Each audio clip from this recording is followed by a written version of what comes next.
ಸಾಯಿ ಅವ್ರ ಹತ್ರ ಮಾತಾಡೋದು ಸರಿ, ನಿಮ್ಮ ಹತ್ರ ಮಾತಾಡೋದು ಸರಿ, ಇಟ್ಸ್ ವೆರಿ ಕ್ಲಿಯರ್ ದಟ್ ನಿಮ್ಮ ತಾಯಿ ತಂದೆಯವರ ಇನ್ಫ್ಲುಯೆನ್ಸ್ ನಿಮ್ಮ ಮೇಲೆ ಸಿಕ್ಕಾಪಟ್ಟೆ ಇದೆ. ಹೌದು ಸರ್. ನಿಮ್ಮಪ್ಪ ನೋಡಕ್ ಚೆನ್ನಾಗಿದ್ರು, ಅದ್ಭುತವಾದ ವಾಯ್ಸ್ ಇತ್ತು, ಆಜಾನಬಾಹು ದೇಹ ಅವ್ರದ್ದು. ಎಲ್ಲೋ ಒಂದ್ ಕಡೆ ಇಷ್ಟೆಲ್ಲ ಇದ್ದು ಕೂಡ ಅವ್ರು ಸಿಗ್ಬೇಕಾಗಿರೋ ಗೌರವ ಒಬ್ಬ ನಟನಾಗಿ ಸಿಕ್ಲಿಲ್ಲ ಅಂತ ಜಿಗುಪ್ಸೆ ಇತ್ತು ಅವರಲ್ಲಿ. ವಾಸ್ ಈ ಫ್ರಸ್ಟ್ರೇಟೆಡ್? ಹೌದು ಸರ್. ಅಪ್ಪ ಆಗಿರ್ಲಿ, ಅಣ್ಣ ಸಾಯಿ ಕುಮಾರ್ ಆಗಿರ್ಲಿ, ನಾನಾಗಿರ್ಲಿ ಡಬ್ಬಿಂಗ್ ಆರ್ಟಿಸ್ಟ್ ಆಗಬೇಕು ಅಂತ ಬಂದಿಲ್ಲ ಸರ್. ಸೊ ಅಪ್ಪ he came from Vizianagaram to Chennai in 1956 if I am right. ಒಂದು ಒಳ್ಳೆಯ ಒಂದು ಕಲಾವಿದ ಆಗಬೇಕು ಅಂತಾನೆ ಒಂದು ಕನಸು.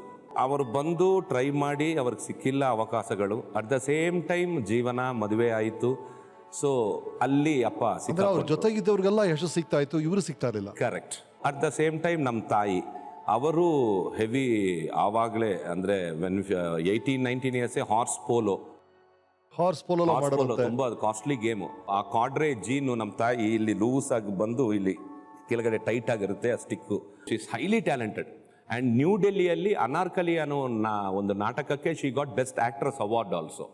ಸೊ ಅಂತ ಒಂದು ಫಾದರು ಮದರು ಅವರಿಬ್ಬರು ಒಂದಾದ್ಮೇಲೆ, ಮದುವೆ ಆದ್ಮೇಲೆ, ಮಕ್ಕಳು ನಾವೆಲ್ಲ ಹುಟ್ಟ ಮೇಲೆ ಅವರು ಏನ್ ಡಿಸೈಡ್ ಮಾಡಿದ್ರಂದ್ರೆ ನಮಗೆ ಏನೇನು ಮಿಸ್ ಆಗಿದೋ ಅದೆಲ್ಲ ಇವ್ರ ಲೈಫಲ್ಲಿ ಮಿಸ್ ಆಗಬಾರ್ದು, ಇವ್ರಿಗೆ ಸಿಗ್ಬೇಕು, ಅದಕ್ಕೆ ಇವರು ಟ್ರೈನಿಂಗ್ ಕೊಡಬೇಕು ಅಂತ. ನಮ್ಮ ತಾಯಿ ನಮಗೆಲ್ಲ ಎಜುಕೇಷನು, ನಮ್ಮ ಸ್ಕೂಲ್ಗೆ ಬರೋದು. ನನಗೆ ಗೊತ್ತಿರೋ ಪ್ರಕಾರ 6th ಸ್ಟ್ಯಾಂಡರ್ಡ್ನಿಂದ 10th ಸ್ಟ್ಯಾಂಡರ್ಡ್ವರೆಗೂ ಹಾಫ್ ಕನ್ಸೆಷನ್ನಲ್ಲೇ ಪೂರ್ ಸ್ಟೂಡೆಂಟ್ಸ್ ಅಂತ ಒಂದು ಕೋಟಾ ಇರುತ್ತೆ. ಫೀಸು 80 ರೂಪೀಸ್ ಅಂದರೆ 40 ರೂಪೀಸ್. ಅದು ಈ ಕ್ರಿಶ್ಚಿಯನ್ ಮಿಷನರೀಸ್ ಕೊಡ್ತಾರೆ. ಸೊ ಅದರಲ್ಲೇ ನಾನು I started my life. And of course ನಿಮ್ಮ ಫಾದರ್ ಬಗ್ಗೆ ತುಂಬಾ ಸೆಂಟಿಮೆಂಟಲ್ ಆಗಿ ಆಕ್ಚುಲಿ ಸಾಯಿ ಕೆಲವು ವಿಷಯಗಳನ್ನ ಶೇರ್ ಮಾಡ್ಕೊಂಡ್ರು. ವಾಸ್ ಈ ಸ್ಟ್ರಿಕ್ಟ್ ಆಗಿದ್ರ? ಅಪ್ಪ ಹೇಗಿದ್ರು? ಇಲ್ಲ, ಅಪ್ಪ ಸ್ಟ್ರಿಕ್ಟ್ ಅಂದ್ರೆ ಎಸ್, ಸ್ವಲ್ಪ ರಿಸರ್ವ್ಡ್ ಆಗಿರ್ತಾರೆ ಅಪ್ಪ ಯಾವಾಗ್ಲೂ. But at the same time ತುಂಬಾ ಅವರು ಲೈಕ್ ಅ ಚೈಲ್ಡ್ ಓನ್ಲಿ ಅಪ್ಪ. ಸಾಯಿ ಡಬ್ಬಿಂಗ್ ಕೊಡುವಾಗ he was not interested actually. Because ಹಿಂಗೆ ಬ್ರ್ಯಾಂಡ್ ಮಾಡಿಬಿಡ್ತಾರೆ ಡಬ್ಬಿಂಗ್ ಅಂತ ನಿನಗೆ, ಸೊ ಬೇಡ, ನನ್ನ ಲೈಫ್ ಹಂಗಾಯಿತು. ಅವರು ಆವಾಗ he was teaching in MCC also. ಅಣ್ಣ ಆಕ್ಟರ್ ಆಗು, ನಿನ್ನ ವಾಯ್ಸ್ ನನಗೆ ಪ್ಲಸ್ ಆಗುತ್ತೆ ಅಂತ.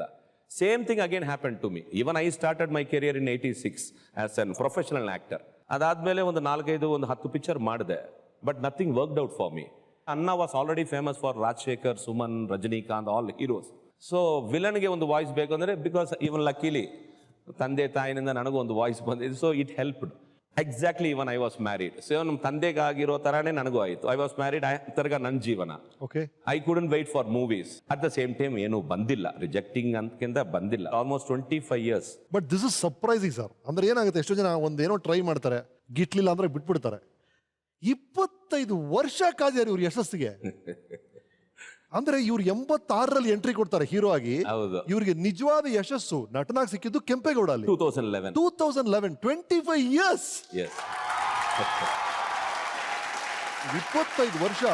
ಈಗ ಅಫ್ಕೋರ್ಸ್ ಕರ್ನಾಟಕದ ಮೂಲೆ ನಿಮ್ಮನ್ನು ಇಷ್ಟಪಡ್ತಾರೆ. ಬಟ್ ಈ ತಾಳ್ಮೆ ಟು ವೇಟ್ ಫಾರ್ ಇಟ್, ನಾನು ಇದು ಒಂದಿನ ಬಂದೇ ಬರುತ್ತೆ ಅಂತ 25 ವರ್ಷ ಹೇಗೆ? ಅದೇ sir, believe sir. I believed in myself sir. Plus ಚಿಕ್ಕ ವಯಸ್ಸಿನಿಂದನೇ ನಾನು ಆಕ್ಟರ್ ಆಗಬೇಕು, I want to be a star, ಒಂದು ದಿನ I have to achieve something ಅನ್ನೋದು ಮಾತ್ರ ಇಟ್ ವಾಸ್ ವೆರಿ, ಆ ಸಂಕಲ್ಪ ತುಂಬ ಗಟ್ಟಿಯಾಗಿತ್ತು ಸರ್. And at the same time dubbings ಮಾಡೋವಾಗೆಲ್ಲ ಒಂದು ಫ್ರಸ್ಟ್ರೇಷನ್ ಇತ್ತು. ಕೆಲವು ಪಿಕ್ಚರ್ಗಳು ಹೋಗಿ ಡಬ್ಬಿಂಗ್ ಮಾಡೋವಾಗ ಐ ಯೂಸ್ ಟು ಆ್ಯಕ್ಟ್. ಇವತ್ತು ಬೊಮ್ಮಾಲಿ, ಅದೇ ಅರುಂಧತಿ ಆಗಿರಲಿ, ಇನ್ನೊಂದು ಪಿಕ್ಚರ್ ಆಗಿರಲಿ, ತುಂಬ ಚೆನ್ನಾಗಿದೆ ನನ್ನ ವಾಯ್ಸು ಅಂತ ಹೇಳ್ತಾ ಇದ್ದಾರೆ. ಅಂದರೆ between 4 walls in the dubbing theatre lights ಎಲ್ಲ ಆಫ್ ಮಾಡಿ ನಾನು ಆ್ಯಕ್ಟ್ ಮಾಡ್ತಾ ಇದ್ದೆ. So that is why you get that output. So all this were there, frustrations, ಅದೆಲ್ಲ ಇತ್ತು. ಬಟ್ ಸಿನಿಮಾ ರಂಗದಲ್ಲಿ ಎಷ್ಟೋ ಜನ ತರ ಕಾಂಟ್ಯಾಕ್ಟ್ಸ್ ಇರಬೇಕು ಅಂತ, ಎಲ್ಲಾ ಕಾಂಟ್ಯಾಕ್ಟ್ಸ್ ನಿಮಗಿತ್ತು, ಎಲ್ಲಾ ದೊಡ್ಡ ಡೈರೆಕ್ಟರ್ಸ್ ನಿಮ್ಗೆ ಗೊತ್ತು. ಎಸ್.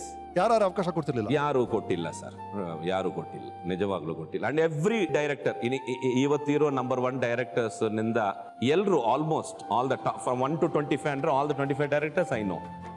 ಬಟ್ ಅದೇನೋ ಬಂದಿಲ್ಲ ಸರ್. ನಾನು ರವಿತೇಜ ಆಗಿರಲಿ, ಶ್ರೀಕಾಂತ್ ಆಗಿರಲಿ, ಶ್ರೀಹರಿ ಆಗಿರಲಿ, ನಾವೆಲ್ಲ ಒಂದೇ ಟೈಮ್ ಎಂಟ್ರಿ. ಅವರೆಲ್ಲ ದೊಡ್ಡ ಹೀರೋಸ್ ಆಗಿಬಿಟ್ರು. ಸರಿ, ನಾನು at one stage of time, ನೀವು ತೆಲುಗು ಪ್ರೋಗ್ರಾಮ್ಸ್ ಏನು ನೋಡಲ್ಲ ನಾನು, ಸಾಧಿಸಬೇಕು ಅಂತ TV ಒಂದು 25 years ಸರ್ ನಾನು ಹೇಳೋದು. It is not 1 year or 2 years. 25 ವರ್ಷ ಹಿಂಗೆ ಕಷ್ಟಪಟ್ಟೆ. And every day I never use to stay in Hyderabad. ನನಗೆ ಹೈದರಾಬಾದ್ ಹೋದ್ರೆ ನನಗೆ ಇರಿಟೇಷನ್, ಕೋಪ, frustration, because the industry deprived me of everything. My life is gone. ಈಗ ಇರೋ ಎನರ್ಜಿ ಇದೆಲ್ಲ already I am 50 now. So 25 years of prime time ಹೋಯ್ತು sir. ನಾವು whatever I do ಏನು 5-10 years ವಿತ್ ದಿಸ್ ಎನರ್ಜಿ, ಅದು ಕೂಡ ಕಷ್ಟ ಅಲ್ಲ ಸರ್. ಸೊ ಮೈ ಏನಾದರೂ you can bring back, but not the age, not that. ಆ ಕಾಲ ತಿರ್ಗ ಬರಲ್ಲ, ಯೌವನ ಹೊಟ್ಟೋಯ್ತಲ್ಲ. ಹೋಯ್ತು. 25 years is gone. Even I wanted to become one superstar Rajinikanth, even I wanted to become megastar Amitabh Bachchan. Everyone, ಎಲ್ರಿಗೂ ಒಂದು ಕನಸಿರುತ್ತೆ sir, we have to become that ಅಂತ. ಸೊ ಆ ಕನಸು ಅದೆಲ್ಲ ಹೋಯ್ತಲ್ಲ ಸರ್. ಸೊ ಆ ಕೋಪ, so I use to go in the morning and come in the evening. ಆಮೇಲೆ ನಾನು ಮದುವೆ ಆಗಿ ಸರಿ ಕ್ಯಾರೆಕ್ಟರ್ಸ್ ಬಂದಿಲ್ಲ, ಓಕೆ ಡಬ್ಬಿಂಗ್ಸು ನಮ್ಮ ವಾಯ್ಸ್ ಯೂಸ್ ಆಗ್ತಾ ಇದೆ, ಸರಿ ಏನೋ ದುಡ್ಡು ಸಂಪಾದನೆ ಮಾಡಬೇಕು, okay life is going on ಅಂತ ಬರೋದನ್ನ ಈಸಿ ತಗೊಂಡು ನಾನು ಹಂಗೆ ಜೀವನ I was running sir. I believe your mother of course 3ನೇ ಕ್ಲಾಸ್ ಓದಿದ್ರು ಕೂಡ ಹಿಂದೂ ರೆಗ್ಯುಲರ್ ಆಗಿ ತರಿಸೋರಂತೆ. ಹೌದು ಸರ್. ಹಿಂದೂ ಪೇಪರ್ ನಿಮ್ಮ ಹೆಸರೇ ಬರಬೇಕು ಅಂತ ಏನೋ ಆಸೆ. ಆಕ್ಚುಲಿ ನಮ್ಮ ತಾಯಿಗೆ ಡೈರಿ ಬರೆಯೋ ಅಭ್ಯಾಸ ಇದೆ ಸರ್. ಆಲ್ಮೋಸ್ಟ್ 25 years 30 years ನಿಂದ ಇದೆ ಅದು. ಅಮ್ಮ 23 ತೀರೋಗಿದ್ದಾರೆ, 25 ನಾವು ಅದು what ever it is we did. ಆ ಡೈರಿ ನೀವು ಓದೋ ಅಧಿಕಾರ ನಮ್ಮಮ್ಮ ಯಾರಿಗೂ ಕೊಟ್ಟಿಲ್ಲ. ಅದರಲ್ಲಿ ಫಸ್ಟ್ ಪೇಜ್ ಅಲ್ಲಿ ಬರೆದಿದ್ದಾರೆ, ನಾನು ಬರೆದಿರೋ ಡೈರಿ. ಅದು ಒಂದು ಹೆಣ್ಣಿನ ಡೈರಿ ಅಂದ್ರೆ ಜಸ್ಟ್ ಇಮ್ಯಾಜಿನ್ ಎಷ್ಟು ಡೆಪ್ತ್ ಇರುತ್ತೆ ಅಂತ. ಹೌದು ಹೌದು. From 40-50 years diaries. ಸೊ ಆ ಡೈರಿಯಲ್ಲಿ ನಾನು ಹೋದ್ಮೇಲೆ ನನ್ನ ದೊಡ್ಡ ಮಗ ಸಾಯಿ ಕುಮಾರ್ ಬಿಟ್ಟು ಬೇರೆ ಯಾರೂ ಓದಬಾರ್ದು ಅಂತ ಇದೆ. ಸೊ ನಮ್ಮ ತಂದೆ ಕೂಡ ಸೈಡ್ ಹೋಗಿಲ್ಲ. ಓಪನ್ ಮಾಡಿದ್ರೆ ಕಾರ್ಡ್ಬೋರ್ಡ್ ಡಬ್ಬಾಸ್ full diary sir. Just imagine, ಇವನು ಹೋಗಿ ಡೋರ್ ಲಾಕ್ ಮಾಡಿಕೊಂಡು ಓದ್ತಾ ಇದ್ದಾನೆ. ಅಣ್ಣ ಒಬ್ಬೊಬ್ಬರನ್ನು ಕರಿತಾ ಇದ್ದಾನೆ. ಫಸ್ಟ್ ಕಮಲಾ ಬಾ ಅಂತಾನೆ, ಪ್ರಿಯಾ ಬಾ ಅಂತ, ನೆಕ್ಸ್ಟ್ ನನ್ನ ಟರ್ನು ಬಾ ಅಂತ. ಸೊ ಅದರಲ್ಲಿ ಇರೋ ಒಂದು ಸಿನಾಪ್ಸಿಸ್ ತರ ಹಿ ಸ್ಟಾರ್ಟೆಡ್ ಟೆಲ್ಲಿಂಗ್. ನಿಮ್ ಬಗ್ಗೆ ಏನ್ ಬರ್ದಿಯಾರ? ನನ್ನ ಬಗ್ಗೆ ಒಂದು ಪೇಜ್ ಇದೆ ಸರ್. ನನ್ನ 2ನೇ ಮಗ, ಅವನಿಗೆ ಹೆಸರು ರವಿಶಂಕರ್ ಅಂತ ಇಟ್ಟೆ. ಯಾಕೆ ಅಂದ್ರೆ ಒಂದು ದಿನ ಎಲ್ಲರೂ ಲೈಫಲ್ಲಿ ಇದು ಅಚೀವ್ ಮಾಡಬೇಕು, ಅದು ಅಚೀವ್ ಮಾಡಬೇಕಂತಾರಲ್ಲ. ನಮ್ಮ ತಾಯಿ ನನಗೆ ಹೇಳಿದ್ದು ಏನೇನಂದ್ರೆ, ಆ ಡೈರಿಯಲ್ಲಿ ಈ ರವಿಶಂಕರ್ ಯಾವತ್ತು ತೀರೋಗ್ತಾನೋ ಆವತ್ತು ಹಿಂದೂ ಪೇಪರಲ್ಲಿ ಮೇನ್ ಪೇಜಲ್ಲಿ ಇವನ್ ಹೆಸರು, ಇವೊಂದು ಫೈನಲ್ ಬರಬೇಕು. ಅಂದ್ರೆ ನಾನು ಎಷ್ಟು ದೊಡ್ಡವನಾಗಿರ್ಬೇಕು ಹಿಂದೂ ಪೇಪರಲ್ಲಿ ಫ್ರಂಟ್ ಪೇಜಲ್ಲಿ ಬರಬೇಕಂದ್ರೆ. ಅದು ಅವ್ರ ಕನಸು. ನಾಟ್ ರವಿಶಂಕರ್ ಒಂದು ಅಮಿತಾಬ್ ಬಚ್ಚನ್ ಆಗಬೇಕು, ರವಿಶಂಕರ್ ಒಂದು ಇದಾಗಬೇಕು ಇಲ್ಲ. The day Ravishankar dies whole India should move ಅಂತ ಹಂಗೆ ಬರಬೇಕು. ಅದಕ್ಕೆ ಸಿತಾರ್ ಮಾಸ್ಟರ್ ರವಿಶಂಕರ್ ಅಂತ ಹೆಸರಿಟ್ಟೆ. ಇವನ್ನು ನೋಡಿದ್ರೆ ಒಂದು ಬಾವಿ ಒಳಗಡೆ ಇರೋ ಕಪ್ಪೆ ತರ ಆಗ್ಬಿಟ್ಟಿದ್ದಾನೆ. ಈ ಡಬ್ಬಿಂಗೇ ಪ್ರಪಂಚ, ಇದರಲ್ಲಿ ನಾನೇ ಸೂಪರ್ ಸ್ಟಾರ್ ಅನ್ಕೊಂಡು ಬಾಳ್ತಾ ಇದ್ದಾನೆ ಇವನು ಹೊರಗಡೆ ಬಂದು ಪ್ರಪಂಚ ನೋಡ್ಬೇಕು. ಮದುವೆ ಆಯ್ತು, ಮಕ್ಕಳು ಬಂತು, ಏನೋ ಒಂದು ಫ್ಲಾಟ್ ತಗೊಂಡ, ಒಂದು ಚಿಕ್ಕ ಕಾರ್ ತಗೊಂಡ, ಬ್ಯಾಂಕಲ್ಲಿ ಏನೋ ಒಂದು ಬ್ಯಾಲೆನ್ಸ್ ಇಟ್ಕೊಂಡ, ಇದೇ ಜೀವನ ಅನ್ಕೊಳ್ತಾನೆ. I am ashamed of Ravi. ಸಾಯಿಗೆ ಕೆಲವೇ ಕೊಟ್ಟೆ, ಕಮಲಾಗಿಷ್ಟೇ ಕೊಟ್ಟೆ, ಬಟ್ ರವಿಗೆ ಎಲ್ಲಾನು ಕೊಟ್ಟೆ ನಾನು. ಡ್ಯಾನ್ಸರ್ ಅವನು, ಸಿಂಗರ್ ಅವನು, ಡೈರೆಕ್ಷನ್ ಮಾಡ್ತಾನೆ, ಬರೀತಾನೆ, ಸಾಂಗ್ಸ್ ಬರೀತಾನೆ, ಎಲ್ಲ ಮಾಡ್ತಾನೆ. ಅವನು ವೇಸ್ಟ್ ಆಗಿದ್ದಾನೆ ಅಂತ ನೋವನ್ನ ಇಟ್ಕೊಂಡೇ ಅವ್ರು ತೀರೋಗಿದ್ದಾರೆ. ಬಿಕಾಸ್ ಅವ್ರು ತೀರೋಗಿದ ಮೇಲೇನೆ ನನಗೆ ಆ ಡೈರಿ ಗೊತ್ತಾಯ್ತಲ್ವಾ. ಸೊ ಅದು ಒಂದು ಇನ್ಸಿಡೆಂಟು, ಅದು ತುಂಬಾ ತುಂಬಾ ಟಚ್ ಆಯ್ತು ನನ್ನ ಲೈಫಲ್ಲಿ.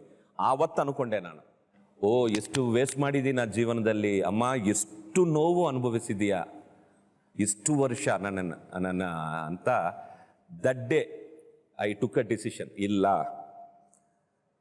ಏನೋ ಒಂದು ಮಾಡಲೇಬೇಕು. ಸೊ ಲೆಟ್ ಅಸ್ ಟ್ರೈ ಅಂತ ತಿರ್ಗಾ ರೀಗ್ರೂಪ್ ಮಾಡಿ ಎನರ್ಜೀಸ್ನೆಲ್ಲ ಫೋಕಸ್ ಮಾಡಿ then I focus properly. And ಅದೇನೋ ಅದೃಷ್ಟನೋ ಏನೋ ಕರೆಕ್ಟಾಗಿ ನಮ್ಮ ಕೆಂಪೇಗೌಡ ಅಂತ ಪಿಕ್ಚರು, ಅದು ನಮ್ಮ ಕರ್ನಾಟಕ, ಜೈ ಕರ್ನಾಟಕ, ಜೈ ತಾಯಿ ಭುವನೇಶ್ವರಿ.